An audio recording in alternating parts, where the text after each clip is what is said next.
Just give him it's like it's moving the camera.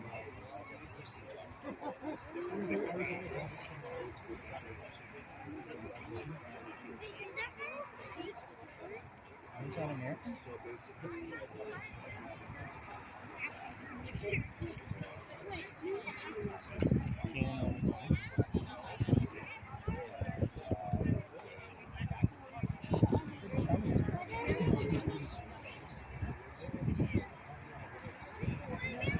Oh, green. That must be good.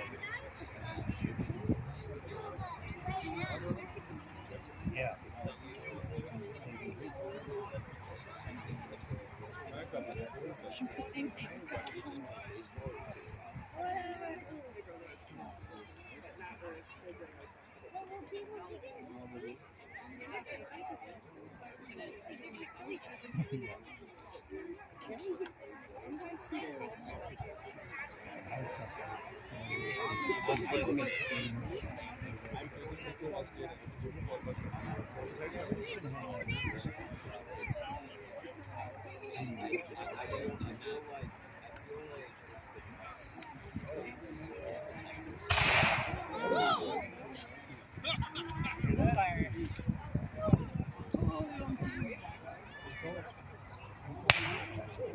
So, ladies and gentlemen, you see the British moving across the field here. As I mentioned, the British withdrew all of their forces from the Niagara.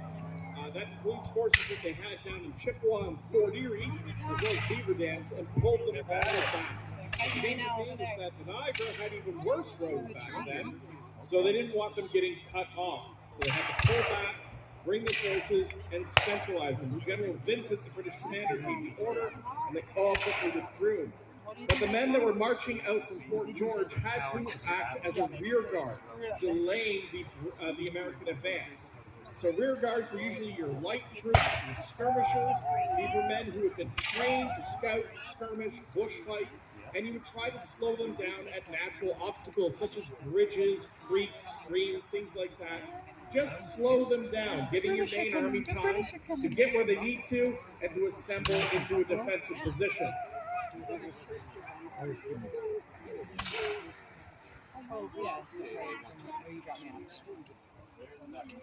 Now you can see the King's colors moving across the field. Every regiment, the British Army, was issued with two flags.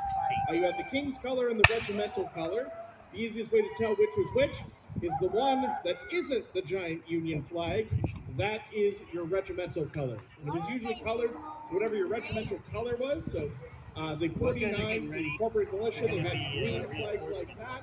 The 89th had a black flag. The 41st had a tricky time because they were red and red for their colors, so they went with white, just so it stood out on the field. But these colors were often had the hand of the king laid upon them, and it was an intense honor to carry them, and one that took a lot of peril out on the battlefield. Because if the enemy started coming for it, you were expected to defend it at your life's peril.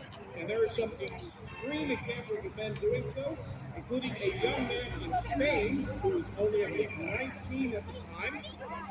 He was surrounded by French lancers in Spain, and they demanded that he give up the colors, and he refused.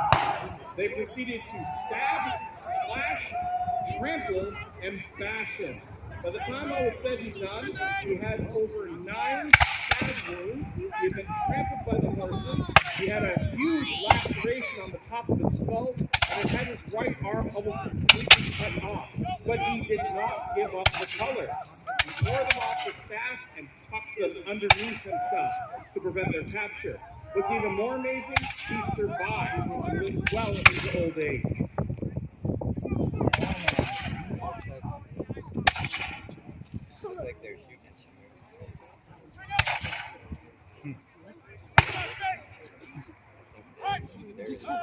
Now the British troops that you see engaging in skirmish there in the green with the blue trousers